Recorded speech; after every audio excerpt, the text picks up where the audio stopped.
Welcome to Wings after 12th। My name is Gagan और आज के वीडियो में हम देखेंगे the concept of relative speed. Relative speed is a very important concept from the topic time, speed and distance. So let's have a look.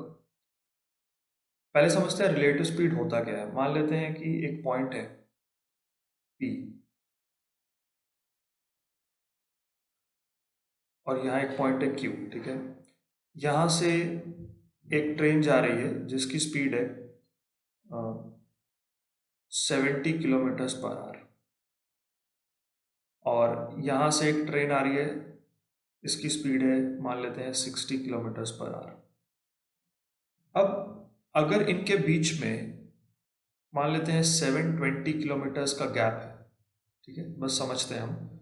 अगर इनके बीच में 720 kilometres का गैप है तो एक घंटे बाद क्या होगा? एक घंटे बाद इसने डिस्टेंस चल लिया 70 किलोमीटर्स और इसने डिस्टेंस चल लिया 60 किलोमीटर्स। अब इनके बीच का गैप क्या होगा? 720 से 70 और 60 कम हो जाएगा, यानी कि 720 से 130 किलोमीटर्स कम होगा। तो हम कह सकते हैं when two trains are traveling towards each other,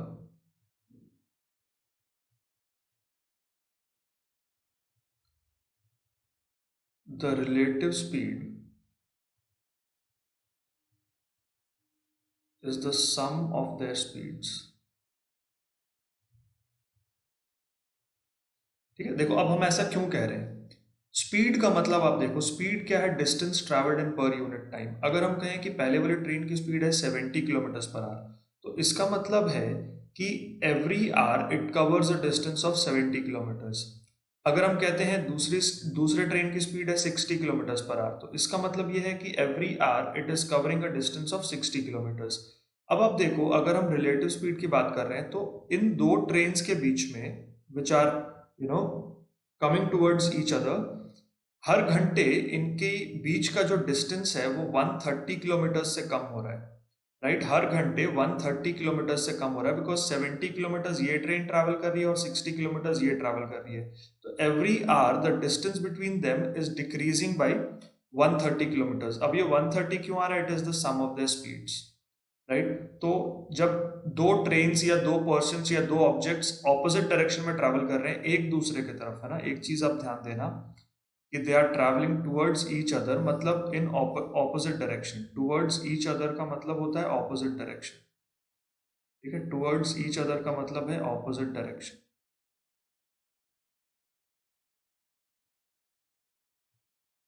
एक दूसरे की तरफ आ रहे हैं बट डिस्टेंस डायरेक्शन उनका ऑपोजिट है। एक इधर से उधर जा रहा है लेफ्ट टू राइट और एक जा रहा है right to left, right. Okay, तो जब भी दो ऑब्जेक्ट्स ऑपोजिट डायरेक्शन में ट्रैवल कर रहे हैं तो रिलेटिव स्पीड कैसे होगी? The sum of the speeds, ठीक है। अब आते हैं हम अपने पहले क्वेश्चन की तरफ।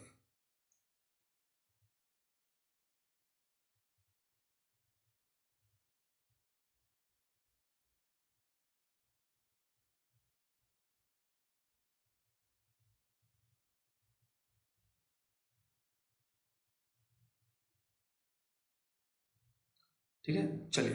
अ train from station P leaves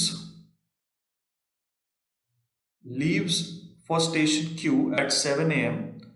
at the speed of 70 kilometers per hour, and another train leaves from station Q for station P at 8 a.m. on the same day. The speed of the second train is 60 kilometers per hour.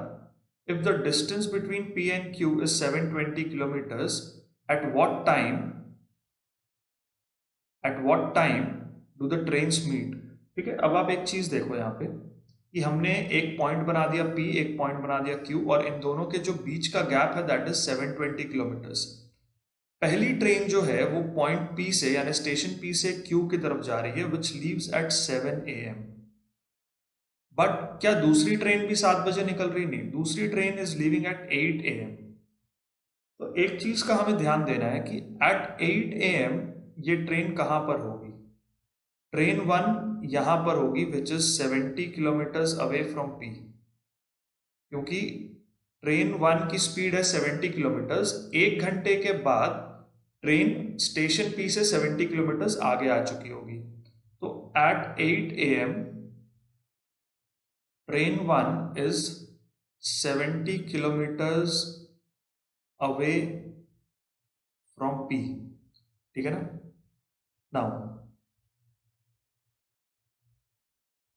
8 बजे train 2 is at station Q. So the distance between both the trains at 8 AM is 720 minus 70, that is 650 kilometers, right? 8 बजे दोनों trains के बीच का जो gap है वो 650 kilometres का है। हम 8 बजे से क्यों कैलकुलेट कर रहे हैं? Because from 7 AM till 8 AM train 2 is not moving, only train 1 is moving. तो जब एक ही ट्रेन मूविंग है तो यहाँ रिलेटिव स्पीड का कोई यूज नहीं है, ठीक है ना। जब दोनों ट्रेन साइमल्टेनियसली मूव कर रही हैं तब हम रिलेटिव स्पीड को यूज करते हैं। अब ये सिचुएशन कब आएगी? 8 बजे। 8 बजे दोनों ट्रेन एक दूसरे की तरफ आ रही हैं। अब 8 बजे रिलेटिव स्पीड इनकी होगी 70 plus 60 which is 130 kilometres per hour. इनके बीच का डिस्टेंस कितना है? 650 किलोमीटर्स है, ठीक है ना। हमने 720 नहीं लेना बिकॉज 720 में से फर्स्ट 70 किलोमीटर्स जो है वो ट्रेन 1 ने अकेले कवर कर लिया है 7 to 8 AM के बीच में, राइट। अब 8 बजे क्या सिचुएशन है कि ट्रेन 1 जो है ये P से 70 किलोमीटर्स ऑलरेडी कवर कर चुकी है। अब ट्रेन 1 और ट्रेन 2 के बीच का जो गैप है that is only 650 kilometres, right. अब यहां पर टाइम कितना लगने वाला है? Time is distance upon speed. तो यहाँ पे डिस्टेंस है 650 और स्पीड हम रिलेटिव स्पीड लेंगे 130।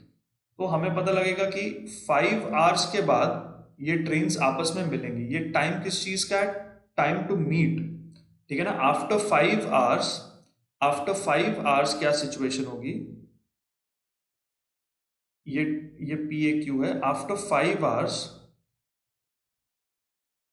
फ्रॉम 8 AM, ठीक है ना। 8 AM से हम कैलकुलेट कर रहे हैं। 8 AM से 5 घंटे बाद ट्रेन 1 और ट्रेन 2 इस जगह पर होंगे, ठीक है। 8 AM से 5 घंटे बाद। सो क्वेश्चन कह रहा है कि ट्रेन्स मीट कब करेंगे? तो the trains will meet 5 hours after 8 AM। तो 8 बजे से आप 5 घंटे जोड़ लो तो that is 1 PM। So the trains will meet at 1 PM। अब यहां पर एक क्वेश्चन आता है कि जब ये दोनों ट्रेन्स मिल रही हैं, आप एक चीज देखो, both the trains meet at 1 PM। Till 1 PM train 1 has traveled for 5 plus 1 6 hours।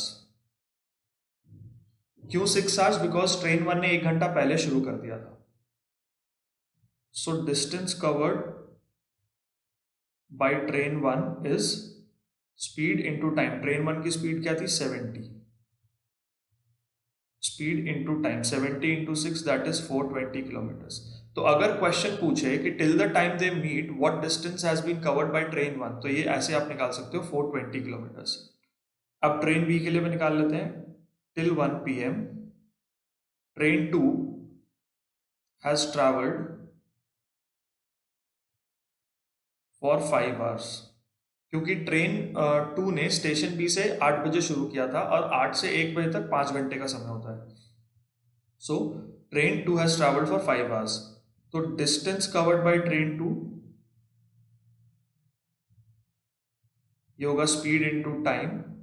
Speed है 60 और टाइम है 5, दैट इज 300 किलोमीटर्स। तो अब अगर आप देखोगे कि इन दोनों ट्रेन्स का डिस्टेंस जो होगा that is the complete distance between stations P and Q। तो इस टाइप के कोई भी क्वेश्चन आए तो you have to use this concept. और इसी इंफॉर्मेशन के साथ आप देख लो कि 3-4 अलग अलग सब क्वेश्चंस बन सकते हैं। हमने देखा कि ट्रेन्स कितने बजे मीट कर रही हैं, ये पहला क्वेश्चन हो सकता है। दूसरा ये हो सकता है कि ट्रेन ए ने कितने डिस्टेंस ट्रैवल किया है। दूसरा ये हो सकता है ट्रेन बी ने कितना डिस्टेंस ट्रैवल किया है, राइट। ट्रेन 1 ने कितना ट्रैवल किया, ट्रेन 2 ने कितना ट्रैवल किया। ये हो सकता है कि how much time extra was train 1 running. ठीक है, तो ये सारे क्वेश्चंस आ सकते हैं जिनका आंसर हम इसी कॉन्सेप्ट से कर सकते हैं। नेक्स्ट वीडियो में हम देखेंगे the relative speed when both objects are moving in the same direction. ठीक है, तो अगर ये वीडियो आपको अच्छी लगी स्टूडेंट्स, तो आप इसे लाइक करें, शेयर करें, हमारे चैनल को सब्सक्राइब करें और बेल नोटिफिकेशन को प्रेस करें, सो दैट आने वाली सारे वीडियोस की नोटिफिकेशन आपको मिलती रहे। Thank you.